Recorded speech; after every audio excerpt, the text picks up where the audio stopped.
అంటున్నారండి రజనీకి సారీ చెప్పాల్సిందే. చెప్పాల్సిందే మనం మొదటి వైసీపీ రోజునే చాలా క్లియర్గా క్లారిటీగా చెప్పాం. రజనీకాంత్ లాంటి ఒక అగ్ర నటుడు పైన వైసీపీ నేతలు చేసినటువంటి వ్యాఖ్యలు అత్యంత అభ్యంతరకరం.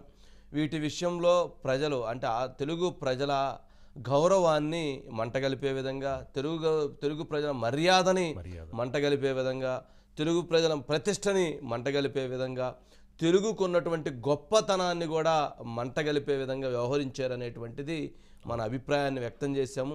ఆయన ఎక్కడైనా సరే వైఎస్ఆర్సీపీ పార్టీని కానీ లేదా జగన్మోహన్ రెడ్డి గారిని కానీ వారు ఏమన్నా డైరెక్ట్గా మాట్లాడితే, వారు కామెంట్ చేస్తే ఆ కామెంట్కి వీళ్ళు మాట్లాడిన తప్పు లేదు. కానీ ఆయన ఎక్కడ అటువంటి ప్రస్తావన తేకపోయినా కానీ ఒక ముఖ్యమంత్రి, మాజీ ముఖ్యమంత్రి గురించి ఒక కామెంట్ చేసిన దానిపైన వాళ్ళు ఆ స్థాయిలో రియాక్ట్ అవ్వటం అన్నటువంటిది పూర్తిగా ఇది రాజకీయంగా వారు ఒక అసంతృప్తి లేదా ఒక భావంతో వాళ్ళు వ్యక్తం చేశారు. ఇది పూర్తిగా దాన్ని ఖండించాలి. అయితే ఈ విషయం మీద ఒకసారి ఆ బైట్స్ ఒకసారి కొడాలి నాని బయట అట్లాగే మిగిలినటువంటి వాడు బైట్స్ ఒకసారి ప్లే చేయండి.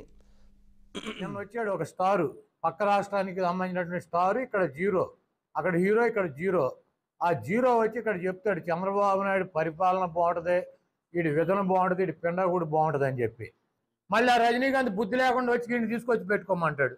3 రోజులు షూటింగ్ చేస్తే 6 రోజులు పడుకుంటాడు హాస్పిటల్లో. అది పని చేయట్లేదు, ఇది పని చేయట్లేదని. మళ్ళీ కొద్దిగా రిపేర్ చేసుకు వచ్చి డ్యాన్స్లో ఏదో చేస్తాడు, చేసి వెళ్ళి మళ్ళీ 6 రోజులు పడుకుంటాడు. నువ్వు ఎట్ట బతుకుండేవాడు ఈ కాలేజీలు డాక్టర్లు లేకపోతే? పోయి 10 ఏళ్ళు అయ్యేది నువ్వు చంద్రబాబు. చీకేసిన తాటికేలాగా ఒక ఫేస్ ఒకటి వేసుకుని వచ్చాడు రజనీకాంత్. అంటే మా వాళ్ళందరూ వెళ్ళారండి, మా గుడివాడిని చెబుతున్నారు.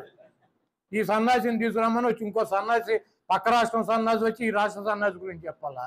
వయసు పెరగగానే కదా బుద్ధి పెరగాలి. సినిమాలు తీర్థంగా సందేశాత్మకమైన సినిమాలు ఏం జరుగుతుందో ఏంటో కళ్ళు పెట్టుకుని చూడాలి. ఎవడో ఫ్లైట్ పెడితే ఆ ఫ్లైట్ ఎక్కువచ్చి, ఎవడో స్క్రిప్ట్ రాసిస్తే ఆ స్క్రిప్ట్ చదివి వెళ్ళి హాస్పిటల్లో పడుకోవటం కాదు. సూపర్ స్టార్ రజనీకాంత్ గారి మీద ఇలాంటి తీవ్రమైన వ్యాఖ్యలు అందరూ ఖండించాల్సిన విషయం. ఇది వైసీపీ వాళ్ళ అనాగరిక ప్రవర్తన.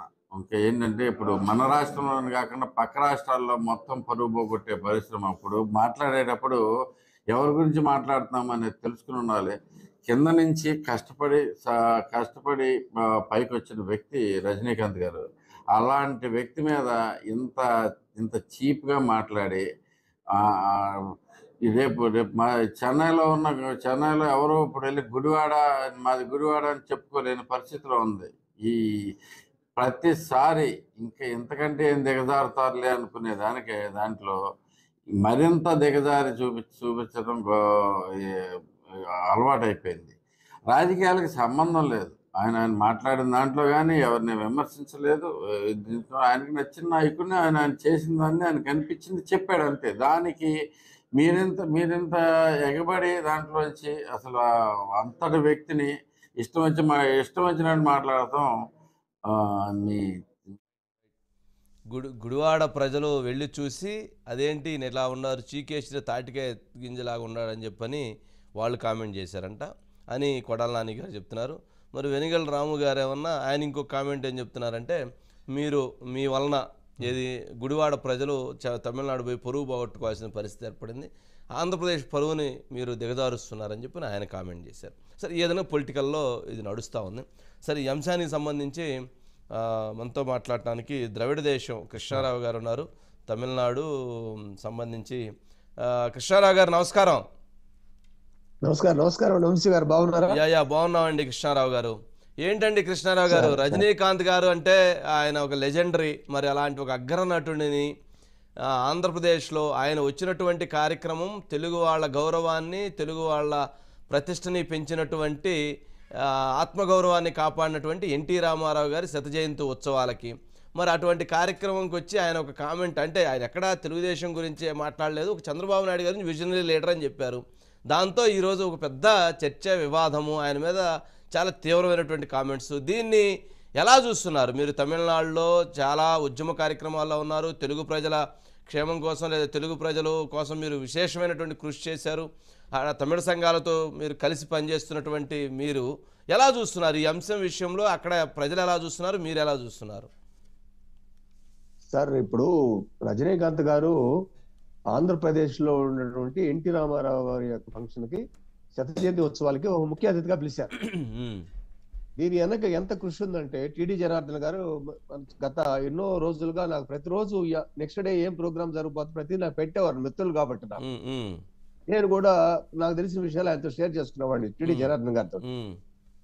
ఈ యొక్క శత జయంతి ఉత్సవాలు చాలా అద్భుతంగా చేయాలని ఉద్దేశంతో వాళ్ళంతా చాలా వర్కౌట్ చేసి దాని కూలంకషంగా చర్చలు జరిపి దానికి ఒక కమిటీ వేసుకొని ఆ కమిటీలో ఎవరైతే బాగుంటుంది ఉభయ కుశలోపరి అటు అన్ని ప్రజలందరూ కూడా ఎవరైతే యోగ్యతగా ఉంటుంది ఎన్టీ రామారావు గారికి ఎవరైతే బాగుంటున్న ఉద్దేశంతో రజనీకాంత్ గారిని పిలవటంగా చీఫ్ గెస్ట్ గా జరిగిందండి. దానికి తగ్గట్టుగానే ఎన్టీ రామారావు గారి యొక్క కుమారుడైనటువంటి బాలకృష్ణ గారు ఆయన సినిమా నటులు వారు కూడా బాలకృష్ణ గారు కూడా రజనీకాంత్ గారితో మాట్లాడి వాళ్ళు రిసీవ్ చేసుకోవడానికి విజయవాడ గన్నవరం ఎయిర్పోర్ట్ కి వెళ్ళారు, తీసుకొని వచ్చారు. అంతవరకు బాగానే జరిగింది. అయితే రజనీకాంత్ గారు ప్రసంగించే ముందుగా మీరు కనుక గమనిస్తే ఒక 2-3 మాటలు మాట్లాడారు ఆయన. ఏమనంటే నా అనుభవం చెప్తుంది చాలా తక్కువగా మాట్లాడాలని. అనుభవం చెప్తుంది రాజకీయాల గురించి మాట్లాడొద్దు అని. అనుభవం అవును అనుభవం చెప్తుంది రాజకీయాల గురించి మాట్లాడొద్దు అని, మాట్లాడకూడదని.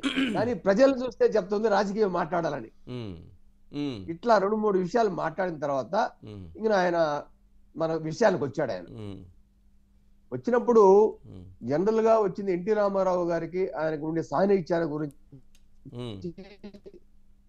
పెదపు చెప్పాడు.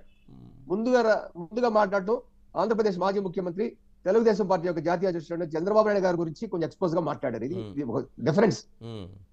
ఇంతకు మించి ఆయన చెప్పిందంటే ఒక అతిథిగా వచ్చారు, ఏ ఫంక్షన్ కి అయితే అతిథిగా వచ్చారో ఆ ఫంక్షన్ లో ఎవరైతే ఇన్వైట్ చేశారో వారి గురించి 4 మంచి మాటలు మాట్లాడటం సభా సాంప్రదాయం. అవును.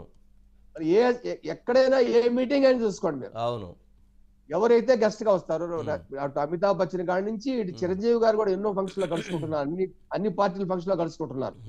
బీజేపీ ఫంక్షన్ లో కలిసినప్పుడు బీజేపీ గురించి మాట్లాడాడు. అంతేగాని అతిథిగా వెళ్ళి వాళ్ళని తిట్టరు కదా, పిలిచినటువంటి వాళ్ళని తిట్టరు కదా. జరిగిన పాయింట్ అది గ్రహించాలి. ఇప్పుడు కొడాలి నాని గారు మాట్లాడుతూ మా గుడివాడ నుంచి పోయి ఎయిర్పోర్ట్ పోయి రజనీకాంత్ గారు చూశారు, సీకేసిన ఒక టెంకాయ చిప్పలాగా ఉన్నాడు అంటే ఆయన రోజు చూస్తారు. ఈ maintain a very simplicity in each and every time except ఇది షూటింగ్ టైంలో ఆయన మేకప్ వేసుకుంటారు తప్పితే ఆయన జీవితాంతం మొత్తం ఒకసారి చూడమని చెప్పండి. ఆయన నోరుంది కానీ ఎదుంటే మాట్లాడటం చాలా తప్పుది, ఇది అసభ్యకరం. ఒక మీడియాలో వస్తా ఉన్నాయి ఇవన్నీ కూడా. ఏదో మాట్లాడితే అడిగేవాళ్ళు లేరు, అధికారం చేతిలో ఉందని మాట్లాడితే అది కొన్ని విషయాల్లో ఆమె చెప్పింది. ఒకసారి అనిత మాట్లాడుతూ అధికారంలోకి వస్తే ఫస్ట్ మేము కొడాలి నాని మీద యాక్షన్ తీసుకుంటామని చెప్పింది. ఇవన్నీ కూడా ఒక ఘర్షణ ధోరణికి వచ్చేటువంటి పరిస్థితులు అన్నమాట. ఎంతవరకు మాట్లాడాలో అంతవరకు మాట్లాడితే బాగుంటుంది. రజనీకాంత్ గారు మన రాష్ట్రానికి ఒక అతిథిగా వచ్చారు. కృష్ణారావు గారు అంటే ఇప్పుడు తమిళనాడులో ఈ అంశం పైన ఎటువంటి చర్చ జరుగుతుంది, అక్కడ ఉన్న ప్రజల మనోభావాలు ఏంటి, వాళ్ళు ఏమంటున్నారు దీనిపైన, తమిళ సంఘాలు కానీ లేదా రజనీకాంత్ అభిమాన సంఘాలు కానీ? ఇక్కడ కూడా మీడియాలో అన్ని కూడా ప్రచారం అవుతున్నాయి సార్. నేను చెప్పాలంటే అభిమాన సంఘ అధ్యక్షుడు సత్యనారాయణ గారు నా క్లోజ్ ఫ్రెండ్. నేను రజనీకాంత్ గారికి దాదాపు 30-30 సంవత్సరాల క్రితం రెగ్యులర్ వెళ్ళామండి. వాళ్ళంతా కూడా నాతో టచ్లో ఉన్నారు. వాళ్ళు ఎందుకు ఇట్లా మాట్లాడుతున్నారు, ఆయన ఏమన్నాడని. అసలు వైసీపీ పార్టీలో ఒక మాట కూడా మాట్లాడలేదు కదా ఆయన.